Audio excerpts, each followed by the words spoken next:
knew that I had all these ideas and I wanted to build something, and I was passionate about coaching people, but I wanted it to be affordable and scalable. And, I could never afford a coach myself. And so I didn't want to have something that people couldn't afford because I knew what it felt like to not be able to afford it myself. You're listening to From Athletes to Mentors, A Legacy of Coaching, a TrainingPeaks series that takes you behind the scenes of endurance sports. I'm your host, Hannah. In this 6-part series, we sit down with top coaches who use TrainingPeaks to discuss their journeys. We'll trace their path from athlete to mentor, uncover the biggest lessons they've learned, share their best advice for new coaches, and reveal the strategies behind their most enduring successes. I hope you enjoy this episode, and be sure to check out the other coaches' stories in the playlist. Thank you for joining us. Can we start with an introduction and a little bit about your specialty and how long you've been coaching? Hi there, I'm Phil Mosley from My Pro Coach, and I live on the south coast of England. And I have a coaching business that's global. So we have athletes in 75 different countries now. And I started coaching in the early 2000s as a side hustle. And it was a side hustle for a long time, actually. And throughout that period, I was working as a sports scientist. And then I worked at several different magazines, cycling magazines, and a triathlon magazine called Triathlon Plus in the UK. And then still coaching on the side all the time. And then eventually I kind of got out of journalism and knew that we would be starting a family, and I kind of needed something that wasn't just a side hustle, but that was more of a business. And so I started My Pro Coach and built it up gradually. And I was doing one-to-one coaching then. So I had about 10 athletes that I would coach. And I always found that if I had any more than 10 athletes, I couldn't really give them the attention they deserved. And that was always an issue for me in scaling up a business, because I knew that if I took more on to get more money and to grow the business, I wouldn't be able to give them as good attention. So the way I went about that was to create a number of training plans, really detailed training plans with coach videos on them and articles linked within the training plans. And then I listed them on the TrainingPeaks plan store, and did that gradually at first. And I think I sold one plan in the space of about 3 months and thought, well, it's something, but I don't know if it's going to be much of a business. But over time, I added more plans and improved the quality of the training plans that I put on there, and also built up an audience and promoted the plans more and promoted our business more. And, it turned into a business in itself. So I actually phased out of doing one-to-one coaching and moved just into selling training plans on the TrainingPeaks store, but with those plans offering coach support, so that whenever athletes had any questions about their training that they were following, they could just email us, and within 24 hours we'd reply and help them out as much as we could. So that it ended up being like a hybrid of coaching and buying a training plan, if you like. It's like an inexpensive form of coaching that offers a lot of the benefits of having a coach, such as a training plan and coach support, but without the high ticket cost. Yeah, it sounds like a really accessible way for people to get involved and take their training really seriously without committing necessarily to a one-on-one coach, but still having that support where they can talk to a coach. Yeah, I mean, a lot of people buy a training plan and, they've never had anything like that before. And it's like a gateway into coaching, if you like. And they follow their training plan and they really love it. And they're like, wow, I loved having a plan and knowing what to do every day. And I've loved having someone I can speak to whenever I need help. It's really helped me and motivated me. And people stay with us for many years and buy more than one plan, or they subscribe to our unlimited athlete service, which is where you get access to all of our plans, which there are now 1,000. So you can swap freely between all the plans and still get that coach support. And then oftentimes after a few years, people have a break, or they go and get a one-to-one coach. And we are going to start offering one-to-one coaching again, funny enough.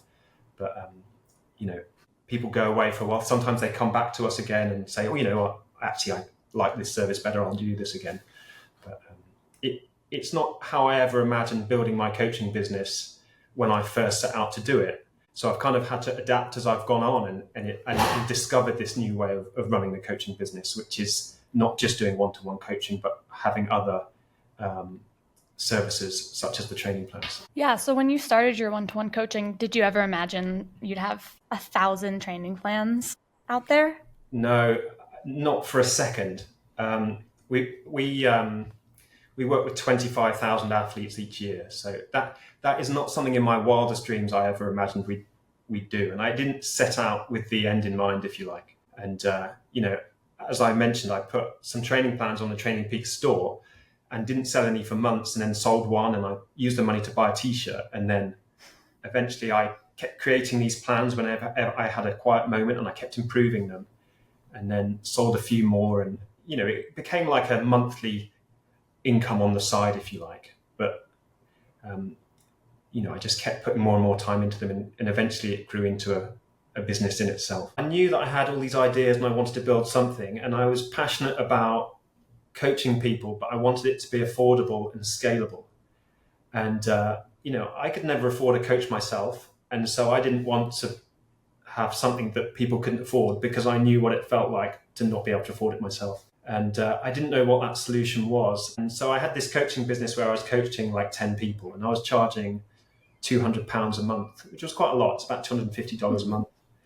And I felt like that was a lot to be charging people, and that I needed to give them a lot of good service in return.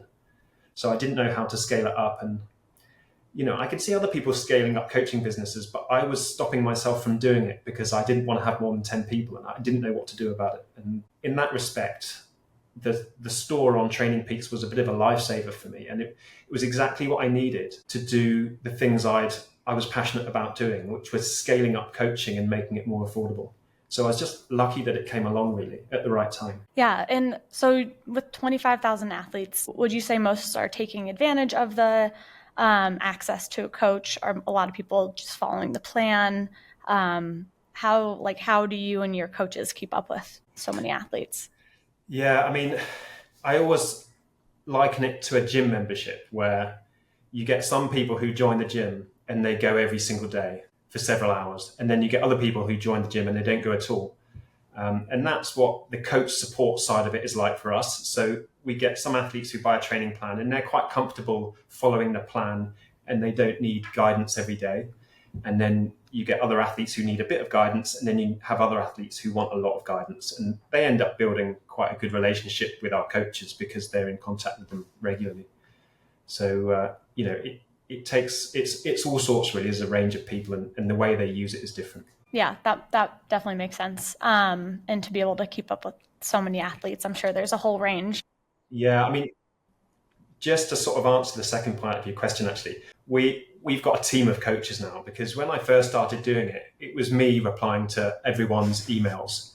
And, it was good because I was getting so many emails. That was like a sign that we're doing well. But also I was getting to the point where I couldn't cope with it. So we've now got a team of coaches. And the other thing we've done is build a knowledge bank, so that when we reply to people, we've got videos that we can send them to help explain things far better than if you were just kind of typing away and thinking, oh, how shall I answer this person? So pretty much all the questions that people ask, we've had before. And we can just sort of personalize the way we answer, but give better replies in many ways, because we've created that knowledge bank and we've improved it over time, so that we're giving the best value in every answer we give. Yeah, you can imagine if one athlete has a question, there's going to be another one in the future. Maybe someone has the same question currently. Yeah. I mean, that's exactly what I worked out at first when I was doing it all on my own. I was like, hang on a minute, I've answered that question 10 times today, but I've had to personalize it each time because every version of it is slightly different. But after a while, I was thinking, okay, there's got to be a better, more efficient way of doing this that is actually better for the athlete as well. Yeah, definitely.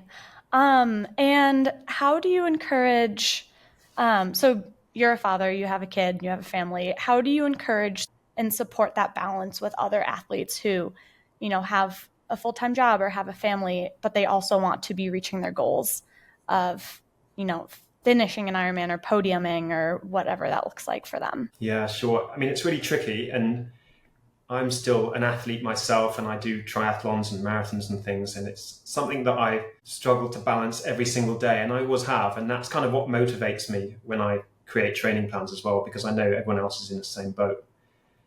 So in the first instance, I'd create training plans built around a working week, because typically in the week, people don't have much time to train and often have a little bit more time at weekends, not always.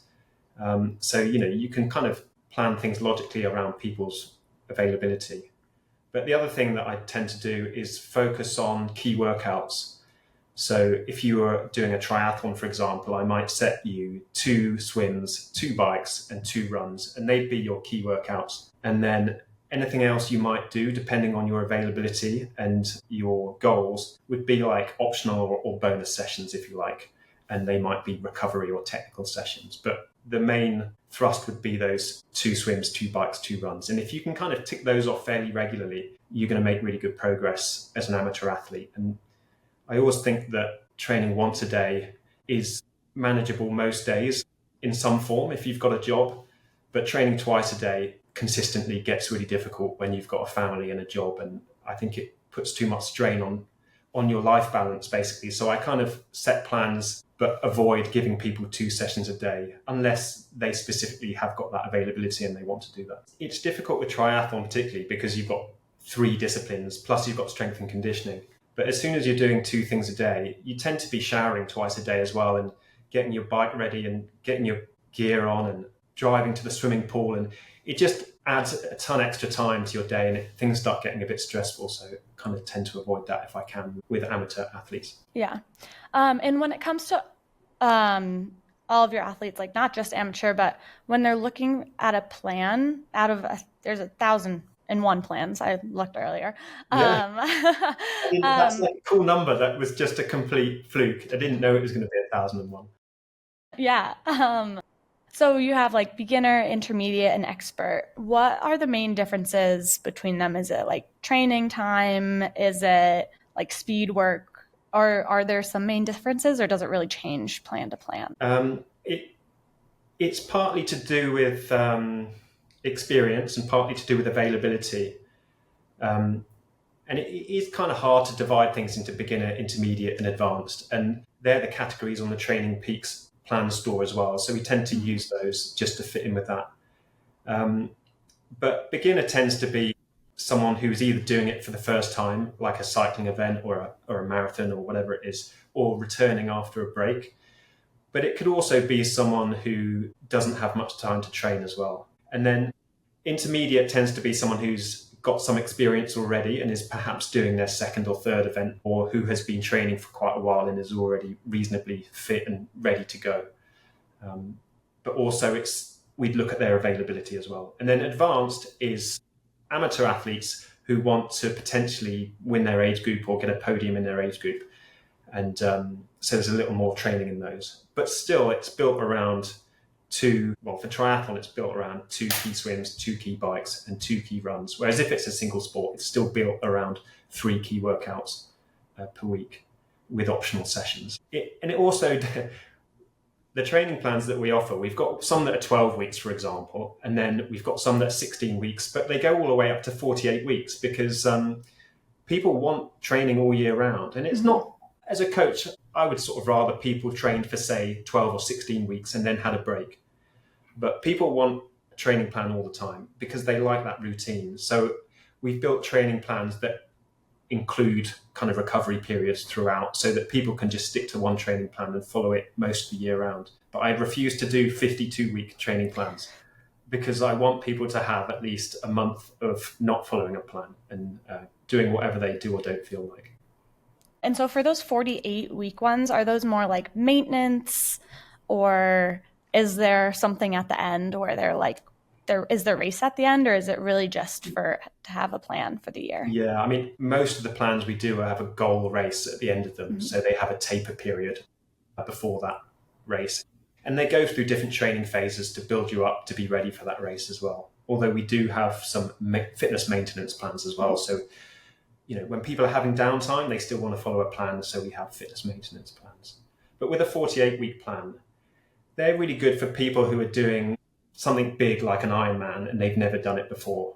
And so it's kind of a journey that they're going on. And so they can start at the beginning, and we kind of introduce them to the training quite gradually.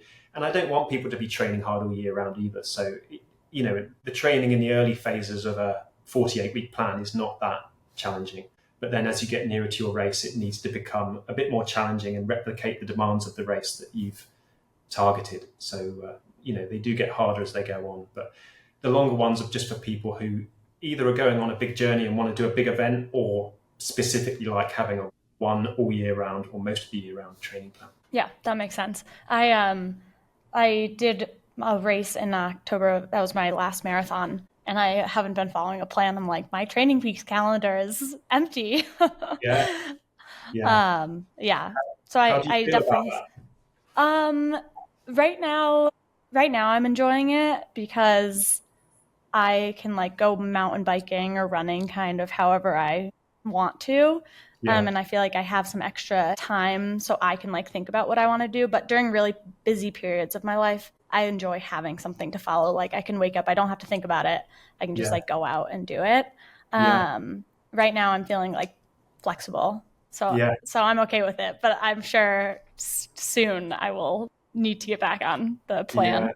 It's really interesting how people are different, because I'm probably a bit like you. I like times when I'm following a training plan, but I definitely need times when I'm not. And, but you get people who want to follow a training plan all the time because they like knowing what they're doing every day. If somebody was new to training, how would you help them decide between a one-to-one coach or a training plan? What are some of the benefits that you see of jumping into a training plan? Yeah, partly it depends on your budget, and partly it depends on how much help you feel like you need, I think. Because with one-to-one coaching, you have someone who's actively looking at your training in TrainingPeaks and commenting on it. And that gives you accountability, because you think, oh, well, my coach is going to be looking at my training plan, so I better do it. So that's one benefit of one-to-one coaching that I think is really important. And also, if you're someone who wants to speak to your coach face-to-face every few weeks, for example, and just really values that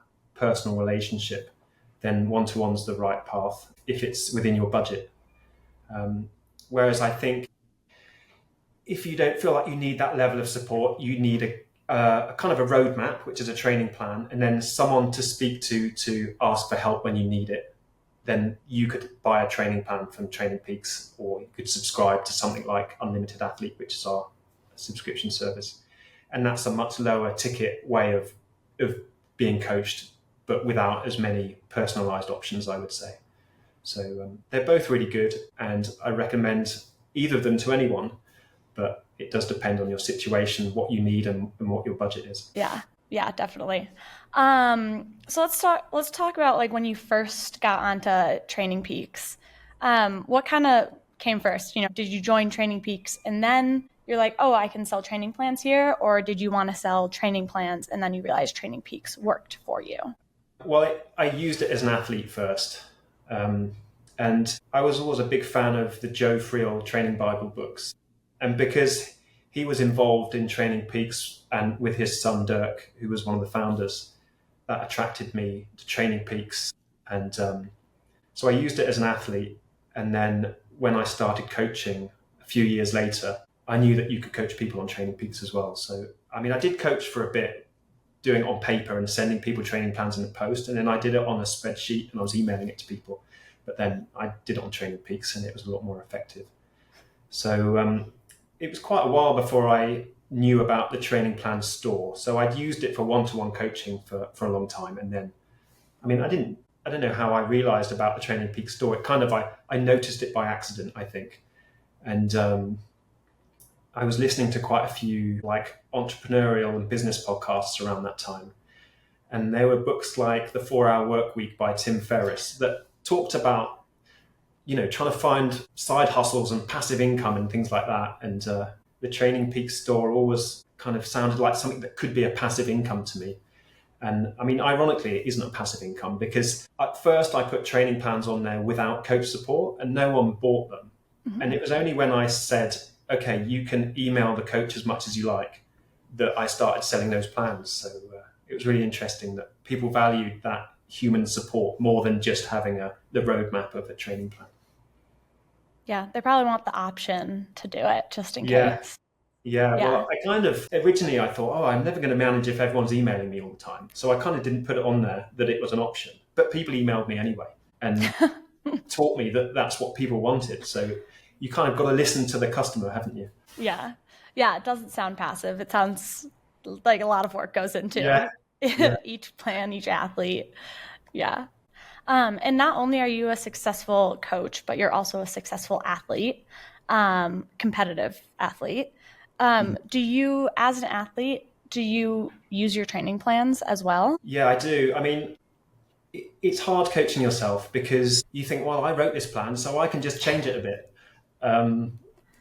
In some ways, it's easier, even if you're a coach, to follow someone else's training plan. But I do follow my training plans and I set my own training. And, I move things around because I feel like I know enough to do that in a sensible way. But whenever I stray too far from the training plan I've written, things usually go wrong because, I tend to think, oh, I'll do a bit more or I'll do something a bit different and then I'll get injured or ill or something. My wife always says to me, stick to your training plans. You've always done well with your training plans. Other people do well with your training plans. Why are you going off grid or off plan? And so I kind of go back to following it. And, when I have a big race coming up, I love having a training plan. And I love knowing what I'm doing every day and seeing how it builds up and knowing where I need to be in 4 weeks' time or 8 weeks' time. So, I do follow my own training plans is the answer, but I do edit them a bit to suit my availability, I would say. Yeah. And if somebody came to you that was using a training plan and they needed to edit it, do you encourage them to stick with it? Do you work with them to have it fit their schedule? How flexible can they be? If we were coaching someone one-to-one, then they'd have that conversation with their coach and their coach would have been following their training. And they'd just say, between the coach and the athlete, we'd move workouts around and rejig their training plan. Whereas if someone had bought a training plan from us or subscribed to our unlimited athlete service, they would get in contact with us and say, look, my availability's changed or my goals have changed or I've entered this other race that I didn't realize I was going to enter. And then rather than the coach going in and dragging and dropping workouts for them, we kind of empower them to do it themselves by talking them through the process and all the kind of things that they might need to think about and how they would do that themselves. So, people do need to change training around because things come up, availability changes, so that's natural. But I think if it was just because they were worried they weren't doing enough, that would be a different answer. Yeah. And we would just look at what they'd done and reassure them, basically, because people do sometimes worry that they need to do more, but sometimes that isn't always the right answer. Yeah, a lot of time. Yeah, it's not always. I feel like recently, and maybe you feel similarly or differently, but in the past few years, there's been a very big pull towards zone 2 and recovery runs, which I feel like a lot of people just getting into it. I was this way.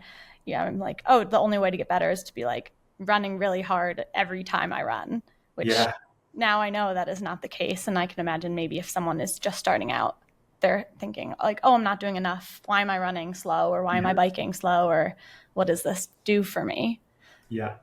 Well, with longer events like a full Ironman distance triathlon or a marathon or an ultra marathon, as time goes on, people want to feel that they know they can definitely do it before they've done it. And so that makes people want to pretty much run the whole distance in training just to make themselves feel more comfortable and confident. But that's not always a good idea because often it takes a long time to recover from doing that if you did do it in training. So there's not really a training benefit to it. There's just kind of a confidence boost benefit to it, if you like. We have to be careful about how long the longest sessions are because you want a balance between giving people confidence but not leaving them so fatigued that they can't train for the next week because then they'll lose fitness. And one thing that happened, interestingly, is that when you set a triathlon training plan, you put brick sessions in there. So they're bike to run sessions so that people can get used to the feeling of running after cycling. But I don't put too many long bricks into a plan. So a long brick for someone who's training for an Ironman might be a 3-hour cycle followed by an hour and a half run.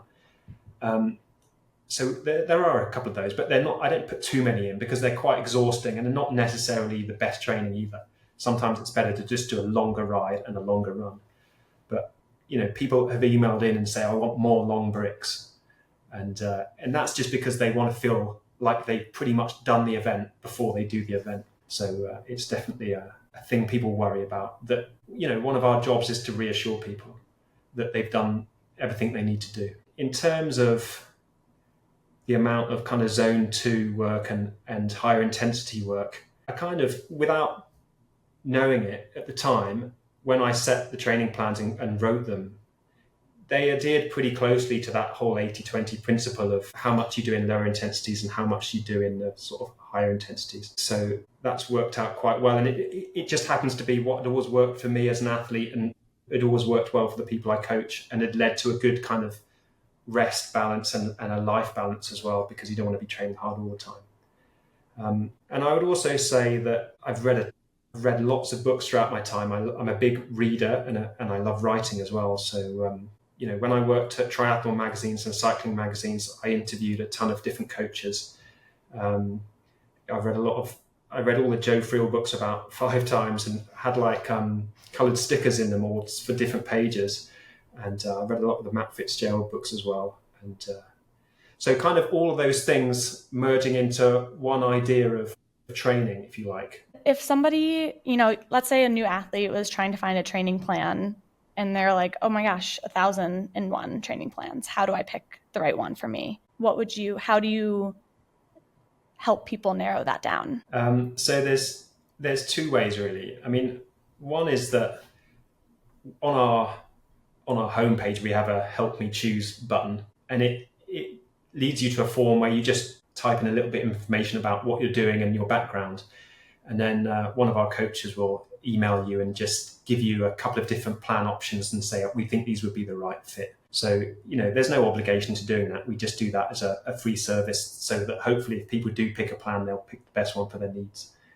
And then the way of doing it is either through our website or through the TrainingPeaks store, is that there are a bunch of filters on there, particularly on the TrainingPeaks store. So that just helps you narrow down what you want really. So you could say how long you're training for, what your level is, what your budget is, and loads of different options like that. So you can refine your search that way as well. But, when there are so many different plans out there, it is difficult to choose the right one. So sometimes just asking for advice is the best way. Yeah. The help me choose option seems really straightforward. And then you get professional opinion.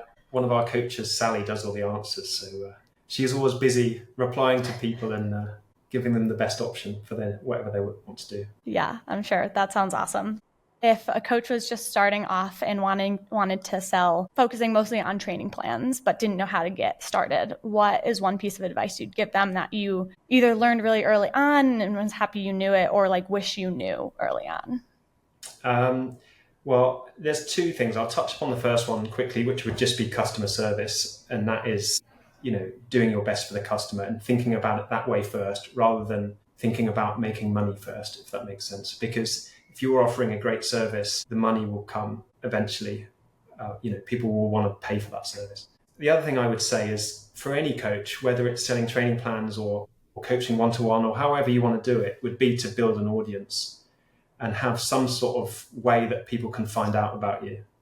And there are tons of different ways of doing that. But I think that the way you do it needs to suit who you are as a person. So you can't try and be someone that you're not when it comes to promoting your business. So, I'm not big into social media personally, so I don't do a lot of social media, but my wife is more into it, and she helps do our My Pro Coach social media, and we have pictures of our athletes on there and stories about their races and all kinds of things like that. But I like writing, so I write a newsletter to our athletes each week, and I really enjoy doing that. So I feel like that's what suits me better. And then some other people are good at giving speeches, and that's a good way to get athletes, giving talks or coaching at a triathlon club near you. And you might do that for free, but then people get to know you and trust you, and you can say, look, I do paid private coaching one-to-one as well, and people will get clients doing that as well. So, there are all kinds of ways of building a platform, But I think that you can't expect to run a good coaching business without having some sort of platform,